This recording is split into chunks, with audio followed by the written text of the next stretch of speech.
Hello!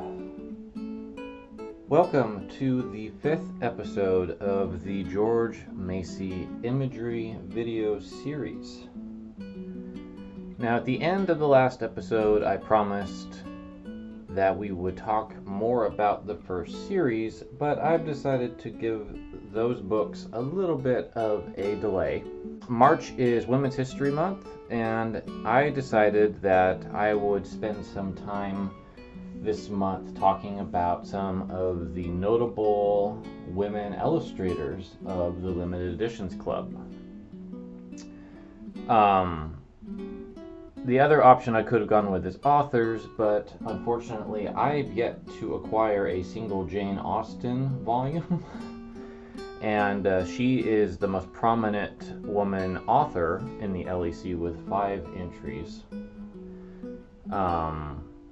And I have a couple others, but I'm missing like a lot of the more notable ones. So I decided to go with Illustrator because I at least had a representative example of 4 of the more prominent.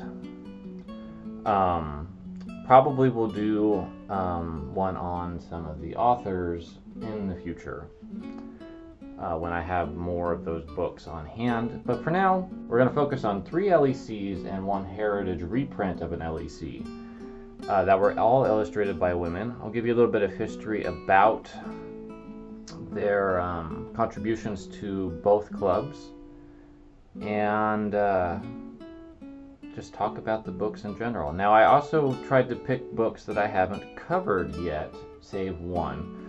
The Ballad of Reading Gaol is on the blog, and the Heritage edition of Southwind is on the blog. But the rest of these have not been covered yet. So these will be a little bit of a teaser for their posts when they come either later this year or sometime next year. So let's go ahead and get started. I think I'm going to start with the first woman illustrator for the LEC, and we're going to start with the Ballad of Reading Gaol in its heritage format. So this was illustrated by Zhenya Gay. Started her career with the LEC in 1930. She was the illustrator for the 14th volume issued by the press, which was Thomas de Quincey's Confessions of an English Opium Eater. Her work for the LEC only encompasses 2 books, which is this one here, The Ballad of Reading Gaol, and the aforementioned Confessions. But these are also a bit notable as both of them do have heritage reprints, and considering the majority of the early LECs do not, it's kind of an interesting phenomenon that happened. Zhenya has an incredibly distinctive style, and we're going to go ahead and get a little bit closer. You can see it here. Just really, really striking line work, and the way she does faces is incredible. She's actually, even though she only did 2 books, she's definitely among my favorites in the LEC, and I really want to get both of her books. So this particular one came out in 1937 for the Limited Editions Club. I've actually have read this one. I'm going to go ahead and skip the first illustration since it has some nudity in it. But we'll go ahead and cover some of the other ones. So here's one for that is for the 3rd section of the poem.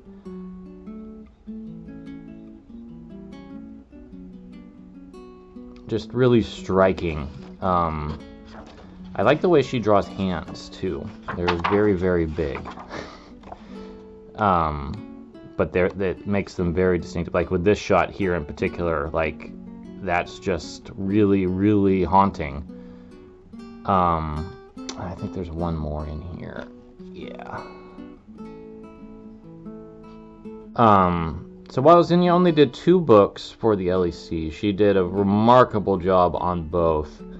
And as the very first woman to illustrate for the LEC, she certainly set a high bar that several other women would reach over their time when they got their chance to do illustrations for the LEC. So chronologically, out of the women we're covering next, we're going to do Southwind. Carlotta Petrina was the second woman to illustrate for the LEC.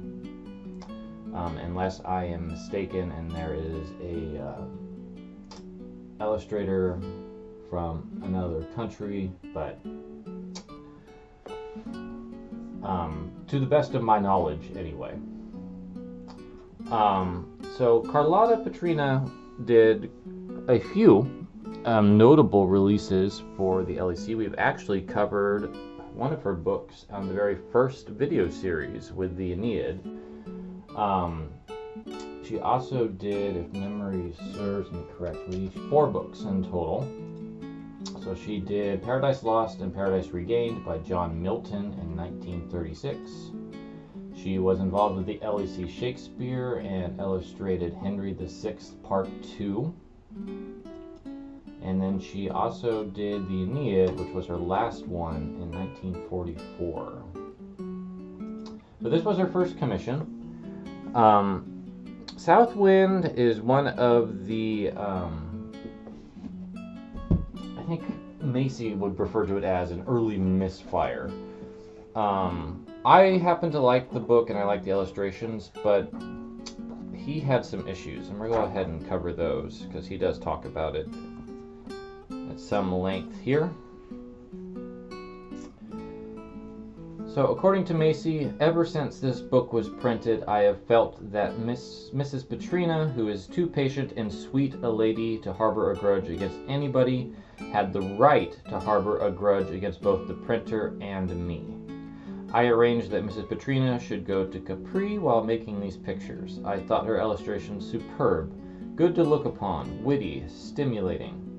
When the printer made the book, however, he decided that he could not print her pictures in black because they overweighed in color the type page. Mr. Adler, of course, belongs to that group of designers who feel that the component parts of the book page must match each other in weight and color. The edition of Candine, which he made for Random House, is undying proof of the excellence of his theory. So he decided to print Mrs. Petrina's illustrations in a cold blue ink. The result is that nobody knows, except the few who have seen her drawings in black proofs, how lovely Mrs. Petrina's illustrations are. The blue ink defeats the eye. Now, when Southwind has been reprinted by the Heritage Press, they have printed the illustrations in black. I do not have the New York Heritage to show you today. The blog has the Connecticut Southwind, which butchered the illustrations again by printing them in a very low quality, so they're very smudgy and really do the illustrations a far greater disservice than the LEC did. And like I said, I like the LEC. I first came across this book when I was on a field trip in community college. I was in Flagstaff, Arizona, and I don't remember the name of the shop, but they had 2 LECs there, Vanity Fair and Southwind. And I looked at them both, but both of them were not in the world's greatest condition, and both smelled pretty strongly of cigars or cigarettes. And I passed on both, but I had offhandedly mentioned to my instructor about the LECs being there, and he took it upon himself to buy Vanity Fair and then handed it to me. So that's where my copy of Vanity Fair came from, and I've had to stick it in a bag with baking soda for a year to try to get some of the smell out of it. And it's not in the world's greatest condition, but I still have it. I haven't got rid of it. I probably won't. It's not in the world's greatest condition, but it's in, I would say, a very good minus condition now that the smell's out of it. But that was a divergent Let's go ahead and take a look inside of Southwind. So Southwind's kind of a unique book in how its title page works, because it doesn't have one. It just, there's Southwind, and then it just gets into the introduction, and then it just starts. So it's a very unique concept. So as you can see, like this book in particular is just unique all the way around. But you can kind of see what Macy was getting at, because even my camera here is having a hard time catching the detail in Petrina's illustrations. They are quite lovely, but like I think the finer points of her work are lost. One might also be a little annoyed with all of the various symbols indicating paragraphs that are buried throughout the text. So Southwind is a bit of a controversial book because of these decisions.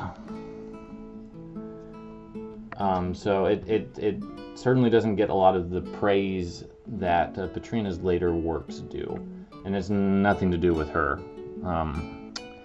You've seen the Aeneid earlier, so you know that that is a quality work. But of this particular edition, this is 886. She did sign it. And Elmer Alder did some interesting stuff with this particular book. And your opinion of how well he succeeded may vary. So next up on the docket is Jude the Obscure.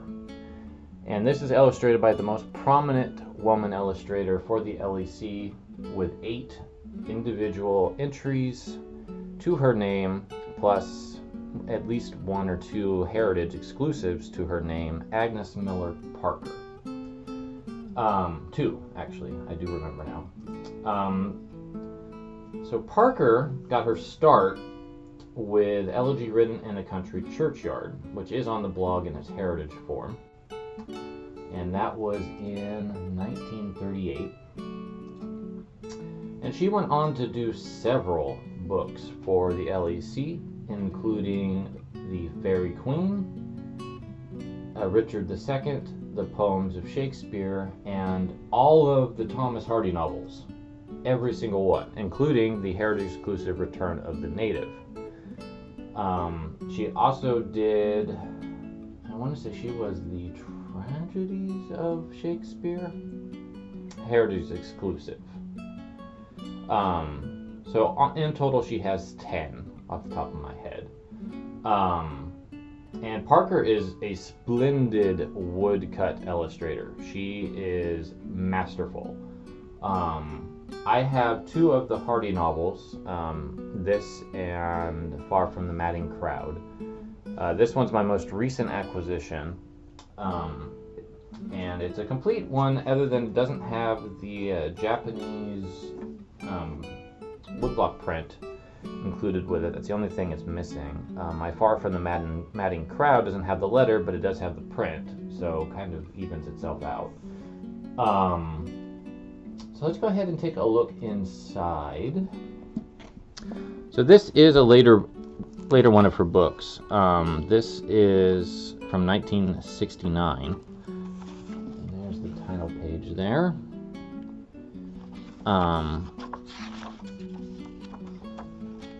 There's quite a bit of preface. But this one's kind of a rare example of seeing some color.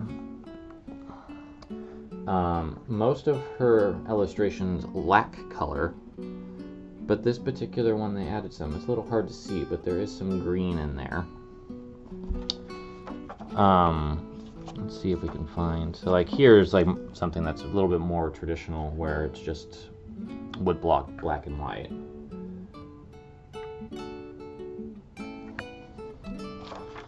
Let me find at least one more in here.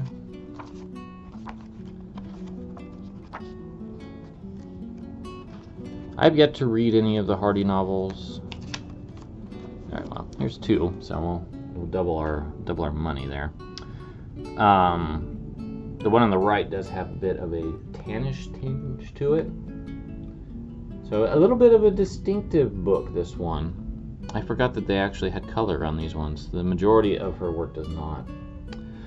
But Parker did a lot of good stuff. I think the Fairy Queen might be my favorite of her illustrations, and that one's an interesting book all on its own. That was originally planned for John Austen to illustrate, but he passed away shortly after completing the decorations and hadn't done any of the actual illustrations yet. So Macy recruited Parker to do those, so it's one of the few times that the LEC printed a work in one singular volume that has two different illustrators involved. So it's kind of neat. The colophon for Jude the Obscure. And you can see that this is copy 1063, and there is Parker's signature. And then we've got one more that I want to cover in this video. So this is the Adventures of Hajji Baba and Ispahan. Honore Guilbeau.